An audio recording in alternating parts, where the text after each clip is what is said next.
Venham estudar o Evangelho segundo o Espiritismo com o Grupo Espírita Amadeu Ferretti. Estamos apresentando a palestra sobre o capítulo 4. Ninguém poderá vir o reino de Deus se não nascer de novo. Itens 4 a 17. Ressurreição e reencarnação.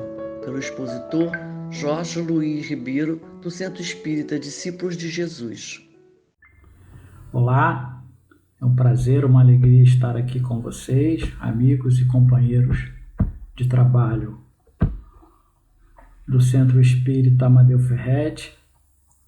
Hoje nós vamos falar do capítulo 4 do Evangelho segundo o Espiritismo. Ninguém pode ver ao reino de Deus se não nascer de novo. E o tema do nosso encontro é ressurreição e reencarnação. Queremos pedir que nos abençoe Jesus, nosso Mestre de todas as horas, para que possamos ter aqui um agradável convívio fraterno em torno do seu Evangelho, à luz da doutrina espírita. Mestre amado, obrigado por esta oportunidade, que a tua presença se faça entre nós, hoje e sempre. Que assim seja. Nossa biografia e fonte de pesquisa é o Evangelho segundo o Espiritismo, o Livro dos Espíritos, o livro Caminho, Verdade e Vida, é o Portal do Espírito, portal espírito.org.br, o portal da FEB e algumas imagens da internet. A nossa missão, que cada encontro, cada estudo, eu coloco uma missão, e a nossa missão de hoje, que não é somente minha, mas é de vocês também, é despertar a nossa consciência da importância de estarmos encarnados nesse momento, colaborando de fato na grande obra universal. Essa é a nossa missão de hoje. Como introdução ao nosso estudo, a gente vai ler: a reencarnação é um dos principais pilares do Espiritismo, um desafio a nossas antigas crenças. Temática fundamental para que possamos compreender a justiça divina. Sem desatar esse nó, continuaremos divergindo sobre aquilo que representa a proposta da divindade para o futuro das suas criaturas. Após o amor, muito bem exemplificado por Jesus, a reencarnação é a segunda palavra que estremeceu os povos. Ao compreendê-la, um mundo novo se desacortina à nossa frente. O medo das penas eternas passa e a fé no futuro se firma no ser. Consolo e bom ânimo se instalam ao saber que somos seres ainda imperfeitos, mas em constante estado de evolução. Falar de ressurreição e de reencarnação é falar do futuro das almas, quando deixam a indumentária material. Leon Denis afirmou que as reencarnações são os degraus pelos quais o ser se eleva e progride. E qual é o conceito de reencarnação? O conceito é: a reencarnação é o retorno do espírito para um novo corpo físico, formatado especificamente para sua jornada nova no plano material, de acordo com os seus desafios, de acordo com suas possibilidades e de acordo com tudo aquilo que ele vai precisar enfrentar.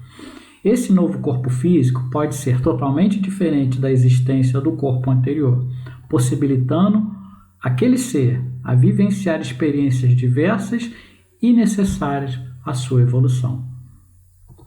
O ser humano, ao longo de milênios, busca incessantemente compreender as leis que regem o seu processo evolutivo. Falando um pouquinho de ressurreição, foi lá no seio do povo hebreu, nos primórdios, que quebrou-se o primeiro paradigma, que era a concepção de um Deus único, porque até então existia um Deus para tudo. O povo ia para a guerra, oferendas para o Deus da guerra. A colheita, época de colheita, vão agradar o Deus da colheita. E por assim eram inúmeros deuses. E foi o povo hebreu que foram os primeiros a despertar para a existência de um Deus único. E hoje, mesmo na atualidade, ainda podemos verificar essa dificuldade no ser humano. Buscamos ainda um Deus que se ajuste aos nossos interesses, não é verdade? O Deus da hora da bonança, o Deus da ou quando está tudo bem, normalmente é diferente do Deus do momento da dificuldade. E quando não raro, algumas pessoas inclusive mudam de religião no momento da dificuldade. O Deus que eu sigo é o correto, que o outro segue, não é Deus. É sim o quê? Fica aí a questão. Ainda dizemos que o meu Deus, né, o meu Deus é diferente do seu, como se Deus fosse uma exclusividade de cada criatura, predominando de forma implícita ainda em nós a crença de que existe um Deus diferente. Por isso, a primeira questão do Livro dos Espíritos, a questão número 1, está lá. O que é Deus? Deus é a inteligência suprema, causa primária de todas as coisas. Daí vem o advento de Jesus, que acabou por dar um avanço nesse entendimento. Jesus nos chega quando Deus já estava caminhando para um Deus de violência, um Deus de preferências, quando o povo era melhor do que se achava melhor do que o outro. Aí vem o advento de Jesus, ele chega chamando Deus de Abá, né? Chamando Deus de Pai, ou melhor assim dizendo, a tradução correta seria Papai. Jesus levanta os olhos da criatura humana a fim de que ela possa enxergar um horizonte além dos limites materiais, além do túmulo e, consequentemente, volta além do berço. Mas é difícil. Imagina, até os dias de hoje, ainda temos muita dificuldade. Imagina naquela época. E quando se fala de ressurreição, nos povos antigos, como os egípcios, por exemplo, eles acreditavam na busca da imortalidade, acreditavam na ressurreição, porém de maneira equivocada. Hoje, sabemos que após o rompimento dos laços que prende o corpo ao espírito, fica impossível a sua ressurreição, a sua ressuscitação ou o seu ressurgimento, como queiram chamar. E o que representava o termo ressurreição à época de Jesus? Vamos catar umas coisinhas aqui para a gente poder reportar a representação da época. Por exemplo, na passagem de Lázaro, que está lá em João, capítulo 11, versículo 23 a 26, onde Jesus tem aquela conversa com Marta, Jesus disse-lhe Jesus, teu irmão há de ressuscitar. Disse-lhe Marta, eu sei que há de ressuscitar na ressurreição do último dia. Disse-lhe Jesus, eu sou a ressurreição e a vida, e quem crê em mim, ainda que esteja morto, viverá. E todo aquele que vive e crê em mim, nunca morrerá. Crê tu nisto? Aí você para imaginar o nó que não deve ter dado na cabeça de Marta com essa afirmação de Jesus. Por quê? O conceito e a crença que os judeus tinham era que no dia do Senhor haverá uma ressurreição e os mortos voltarão à vida. E aí Jesus diz que eu sou a ressurreição e a vida, quem crê em mim, ainda que esteja morto, viverá, e todo aquele que vive e crê em mim nunca morrerá. Olha o nó que não deu na cabeça de Marta para entender aquela colocação de Jesus, dado a nossa ainda infância espiritual no quesito conhecimento. Podemos ver também lá no livro Boa Nova, no capítulo 14, tem uma passagem lá que diz assim, o Mestre Jesus esclarece aos discípulos João e Tiago, sem deixar qualquer dúvida que o corpo é passageiro, porém a alma é imortal. As árvores não renascem depois de podadas? Com respeito aos homens, o processo é diferente, mas o espírito de renovação é sempre o mesmo. O corpo é uma veste, o homem é seu dono. Toda roupagem material acaba rota, porém, o homem que é filho de Deus encontra sempre em seu amor os elementos necessários à mudança do vestiário. A morte do corpo é essa mudança indispensável, porque a alma caminhará sempre através de outras experiências, até que consiga a imprescindível provisão de luz para a estrada definitiva no reino de Deus, com toda a perfeição conquistada ao longo dos rudes caminhos. Bacana, né? E aí, tem um quadro aqui que eu quero mostrar, que chama-se Ressurreição e Reencarnação. Ressurreição, retorno à vida do corpo que morreu. É possível isso? Reencarnação, retorno do espírito à vida corporal em um novo corpo. Tá ali. A reencarnação fazia parte dos dogmas judaicos, sob o nome de ressurreição, mas a ideia dos judeus não estava claramente definida porque não tinham senão noções vagas e incompletas sobre a alma e a sua ligação com o corpo. Como eu disse anteriormente, ainda estávamos no estado latente de conhecimento sobre a vida espiritual, conhecimento sobre a reencarnação, éramos ainda crianças. Por isso, Jesus não revelou tudo que podia revelar. Nós não teríamos condições de entender. E uma outra observação é que, naquela época, só os saduceus, cuja crença era de que tudo acaba com a morte, eles não acreditavam nisso.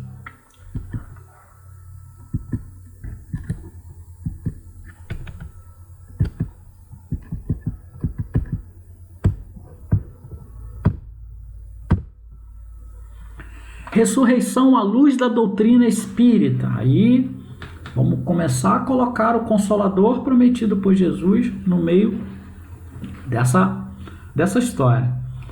As ideias dos judeus sobre esse ponto, sobre como muitos outros, não eram claramente definidas, porque apenas tinham vagas e incompletas noções acerca da alma e da sua ligação com o corpo. Criam eles que um homem que vivera poderia reviver sem saberem precisamente de que maneira esse fato se daria. Isso é o capítulo 4, item 4 do que nós estamos estudando hoje. Por ausência do entendimento e de como esses dois conceitos se desenvolveram, a proposta da reencarnação não estava claramente definida. Vou desligar aqui. Porque caberia a terceira revelação, ou seja, o Consolador prometido por Jesus, levantar um pouco mais do véu que revela a existência como espíritos imortais. É aí que o diálogo religioso vira um diálogo de surdos. O que é um diálogo de surdo? É aquele que eu falo, você não escuta. Você fala, eu também não escuto. E ainda hoje, catamos os versículos que se adequam ao nosso entendimento ou à nossa forma de enxergar, ou justificar aquilo que compreendemos, trazendo equivocadamente os textos sagrados como juiz, sem se aperceber a nossa própria evolução ou os processos e estágios de religiosidade da própria criatura humana que não podem ser descartados, ou seja, a natureza não dá salto. Então, nós estamos em fase de entendimento gradativo e isso precisa ser levado em consideração. A palavra inexistente no novo... Quando fala de reencarnação, e trazendo a reencarnação também à luz da doutrina espírita, é uma palavra inexistente no Novo e no Antigo Testamento, salvo pequenas exceções. A concepção dominante de ressurreição, de que possuía os judeus daquela época, não se coaduna, salvo pequenas e importantes exceções, ao conhecimento da reencarnação como nós entendemos hoje. A doutrina espírita, na condição de terceira revelação, traz o seu papel de revelar esse aspecto. Naquela época, não teríamos condições de entender, voltando a dizer. Se os textos bíblicos não nos dão testemunho explícito de como uma proposta reencarnacionista, eles também, por outro lado, não a condenam. E se não condena, nós podemos estudar, nós podemos avançar seguindo sempre o tríplice aspecto da doutrina espírita, ou seja, a religião que desenvolve, que esclarece, que revela, a filosofia que analisa e harmoniza a única explicação que se ajusta a uma bondade e a uma justiça divina, e a ciência, que abre espaços para novos horizontes. Hoje, por exemplo, encontramos cientistas renomados estudando esse fato, com propostas acadêmicas, inclusive, sobre o assunto. Você vê, por exemplo, tem um livro chamado 20 Casos Sugestivos de Reencarnação, que é um livro escrito pelo psiquiatra canadense Ian Stevenson, que foi publicado em 1966 e já teve várias reedições. Tem, por exemplo, programas de TV em canais fechados, como History, que fala amplamente desse aspecto. Tem um quadro lá que passa uma vez por semana de histórias de crianças que fica mais do que claro a questão da reencarnação. Então, é a ciência aliada à filosofia e à religião da nossa doutrina trazendo o esclarecimento. Emmanuel, em suas colocações, ele faz uso da palavra ressurreição no sentido de ressurgir da nossa condição inferior para um estado de espírito puro. É dessa forma que ele trata esse assunto. Quando vencemos as nossas limitações e alcançamos novo patamar de consciência e existência, eu separei aqui, para a gente poder estar vendo, duas frases, dois textos, onde esse espírito amigo define a ressurreição como sendo o processo de chegada no plano espiritual. Vamos ao primeiro. Se aspiramos à ressurreição, não menosprezemos o ato de renovar. Se sonhamos com a esfera maior, na largueza dos nossos projetos e ideais, é imprescindível do campo restrito, voar do campo restrito do eu, à glória da vida universal. Bacana, né? O outro esse eu achei lindo. Ó Senhor, o que não fizeste por nós, a fim de aprendermos o caminho glorioso da ressurreição em teu reino. Então, Emmanuel, tratando dessa questão de uma forma muito abrangente, que quando ela se dará em nós, de que maneira se dará em nós? Quando nós finalmente nos depurarmos, quando nós finalmente sairmos dessa condição de espíritos imperfeitos que somos e alcançarmos um novo patamar. Do capítulo 4 do Livro dos Espíritos, que trata da pluralidade das existências, eu peguei a questão 166, que pergunta assim: como pode a alma que não alcançou a perfeição durante a vida corpórea acabar de depurar-se? E os espíritos responderam: suportando a prova de uma nova existência. Tem mais. E no capítulo 3 da Encarnação dos Espíritos, lá também do Livro dos Espíritos, a questão 132. Qual o objetivo da encarnação? A resposta é imensa. Eu dei uma sintetizada por conta do nosso tempo. Deus lhes impõe a encarnação como fim de fazê-los chegar à perfeição. Prestem bem atenção nessa questão. Deus lhes impõe, porque lá no final eu vou voltar nisso. A encarnação como fim de fazê-los chegar à perfeição. Para uns, expiação. Para outros, missão. Mas para alcançarem essa perfeição, têm que sofrer todas as vicissitudes da existência corporal. Todas. Visa outro fim à encarnação, a de pôr o espírito em condições de suportar a parte que lhe toca na obra da criação. Foi a nossa missão que nós lemos lá no início. O que nós viemos fazer? Qual é a sua missão aqui como encarnado?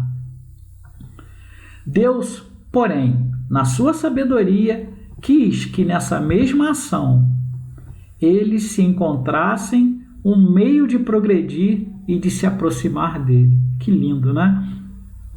Então, essa é a resposta da pergunta sintetizada, obviamente, da pergunta 132 do Livro dos Espíritos, que é o capítulo 3. Mais uma, também do Livro dos Espíritos. Em que, essa é a pergunta, questão 170. Em que se transforma o espírito depois da sua última encarnação? Olha, eu falei porquê da encarnação, né? Eu falei qual é o objetivo, como a primeira questão que eu coloquei, como pode a alma que não alcançou a perfeição durante a vida corpórea acabar de depurar-se? Depois a gente falou qual é o objetivo de estar encarnado e agora em que se transforma o espírito depois de passar por todo esse processo? Ou seja, em que se transforma o espírito depois da sua última encarnação? E os espíritos responderam: espírito bem-aventurado, um espírito puro.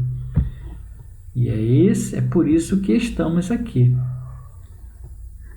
nesse planeta ainda de provas e expiação, tratando nós mesmos, a nossa melhoria, o nosso crescimento. E essa é a proposta do Espiritismo, porque somos seres ainda com necessidade de melhoria. Nós ainda estamos na condição de espíritos imperfeitos. E como espíritos imperfeitos, vou colocar o quadrinho aqui, não sei se vou conseguir mostrar. E como espíritos imperfeitos, passando pelo processo de reencarnação, estamos hoje na vida material, porque estamos encarnados, depois vamos passar pelo processo do desencarne, retornar à vida espiritual, até nos tornarmos bons espíritos. Depois, esse processo continua até que nos tornemos espíritos puros, que são aqueles seres que atingiram a perfeição. Não sei se dá para enxergar direitinho. Nós estamos aqui, condições de espíritos imperfeitos, é a nossa condição, entrando no processo de reencarnação, vivendo a vida material, que é o nosso momento hoje como encarnado. Vamos um dia chegar ao momento e o ponto de desencarne, passaremos para a vida espiritual e vamos nessa caminhada até que nos tornemos bons espíritos. O processo continua até que nos tornemos espíritos puros. Simples assim, e é dessa maneira que a evolução se dá com os seres. E para fechar, por que tem todo esse processo? Por que nós precisamos passar por tudo isso? Porque é uma lei natural. E a questão 614, que trata do capítulo do livro 3º, As Leis Morais, e o capítulo 1, que é a lei divina ou natural, Kardec perguntou: o que se deve entender por lei natural? O que se deve entender por lei natural? A lei natural é a lei de Deus, que está expressa em nossa consciência. A gente esquece, né? A gente se faz de desentendido muitas das vezes, mas ela está lá. É a única necessária à felicidade do homem. Ela lhe indica o que ele deve fazer ou não fazer, e ele se tornará infeliz porque dela se afasta. Por que estamos encarnados? Está aí a resposta. Por que estamos no mundo de provas e expiações? Também está aí a resposta. Porque nos afastamos da lei natural, que é a lei de Deus. E ao afastar-se dessa lei, a infelicidade se aproxima de nós. É dessa forma, é dessa maneira que se dá. Concluindo o nosso estudo, Deus, o item 25 e 26, também do capítulo 4, apesar de não estar no quesito do nosso estudo, mas foi importante colocar aqui. Deus, como sendo soberanamente justo e bom, concede a todos o mesmo ponto de partida, a mesma aptidão, as mesmas obrigações a cumprir, a mesma liberdade de ação. Todo privilégio seria uma preferência, e toda preferência seria uma injustiça. E Deus não é soberanamente justo e bom? A encarnação é para todos os espíritos. É apenas um estado transitório, porque nós estamos encarnados, nós estamos vivenciando uma vida, mas é passageira. A nossa verdadeira vida é a vida espiritual. É uma tarefa que Deus lhes impõe no princípio da existência como primeira prova do uso que farão do seu livre-arbítrio, essa ferramenta formidável que o ser humano possui. Hoje, somos a nossa melhor versão até aqui, não tenha dúvida disso. E pouco a pouco iremos nos melhorando à medida que os ensinos de Jesus penetrem na terra do nosso coração, florescem em gestos bondosos e frutifiquem nas obras de caridade. O Deus lhes impõe, que eu falei lá atrás, da questão 132, dá lugar ao espírito puro, perfeito e missionário, querendo contribuir ainda mais na obra do Senhor. Deus, com a sua perfeita lei, alcançará a todos, mais cedo ou mais tarde, de acordo com o nosso livre-arbítrio, com as nossas escolhas. Hoje, seremos sempre o reflexo do resultado das escolhas que fizemos ontem. Não existem atalho. Meus caríssimos irmãos, não tem como pular etapas. Natura não face saltum. A natureza não dá saltos. Então, não há atalhos. Nosso querido Chico tem uma frasezinha que diz: já vivemos muitas vezes, estamos com as pessoas certas para ajustarmos os nossos corações e resolvemos os nossos problemas.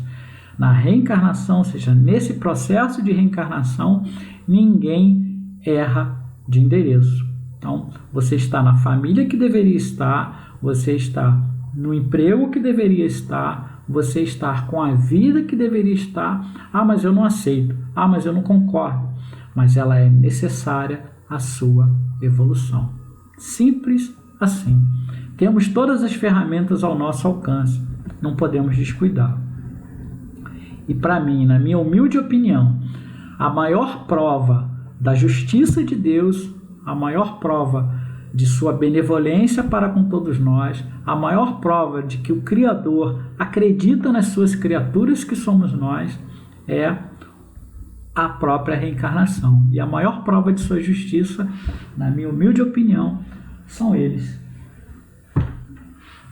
Eles são o futuro, eles são a esperança. Se você olhar cada sorriso desse, cada sorriso nesse rosto, cada criança dessa, que eu não sei nem os seus nomes, foi uma imagem que nós pegamos na internet, você vai ver a crença no futuro e a esperança de uma vida melhor. Chegaram e estão aqui para frutificar, para crescer, para aprender e serem pessoas de bem. Caberá a cada um dos pais, a cada um dos tios, cada um dos adultos que estão ao seu redor, torná-lo essas pessoas, porque é para isso que nós estamos aqui, para sermos melhores cada vez mais. Desejamos, do fundo do nosso coração, que o Senhor da vinha, nosso Jesus, o nosso Mestre, nosso Rabi, habite, mas habite de verdade em nossos corações, que possamos permitir a sua entrada, fortalecendo a nossa fé, que muitas das vezes é vacilante, principalmente no momento das dificuldades, e encorajando cada um de nós na nossa caminhada cada vez mais na sua direção.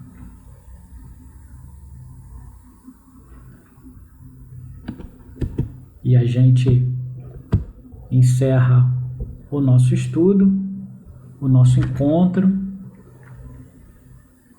Mais uma vez agradecido pela oportunidade, aos amigos e colaboradores, aos trabalhadores do Centro Espírita Pingo de Luz, a oportunidade de estar aqui. E como encerramento vamos fazer o Pai Nosso, mas na versão poética psicografia de Francisco Cândido Xavier, e que diz assim: Pai nosso que estás no céu, na luz dos sóis infinito, Pai de todos os aflitos deste mundo de escarcéu, santificado, Senhor, seja o teu nome sublime, que em todo o universo exprime concórdia, ternura e amor. Venha ao nosso coração o teu reino de bondade, de paz e de claridade na estrada da redenção. Cumpra-se o teu mandamento, que não vacile nem erra, nos céus como em toda a terra, de luta e de sofrimento. Evita-nos todo mal, dá-nos o pão no caminho, feito na luz, no carinho do pão espiritual. Perdoa-nos, meu Senhor, os débitos tenebrosos, de passados escabrosos de iniquidade e de dor. Auxilia-nos também nos sentimentos cristãos, amar aos nossos irmãos que vivem longe do bem. Com a proteção de Jesus, livra nossa alma do erro, sob um mundo de desterro distante da tua luz. Que a nossa ideal igreja seja o altar da caridade, onde se faça a vontade do teu amor. Que assim seja. Um beijo no teu coração e até o próximo encontro, se Deus permitir. Convidamos a todos para assistirem à nossa próxima palestra, dia 23 de agosto, às 18 horas, sobre o Evangelho segundo o Espiritismo, capítulo 4. Ninguém poderá ver o reino de Deus se não nascer de novo. Itens 18 a 23. A reencarnação fortalece os laços de família. Pelo expositor Rafael Galdino, do Grupo Espírita Missionários da Luz. Aguardamos vocês.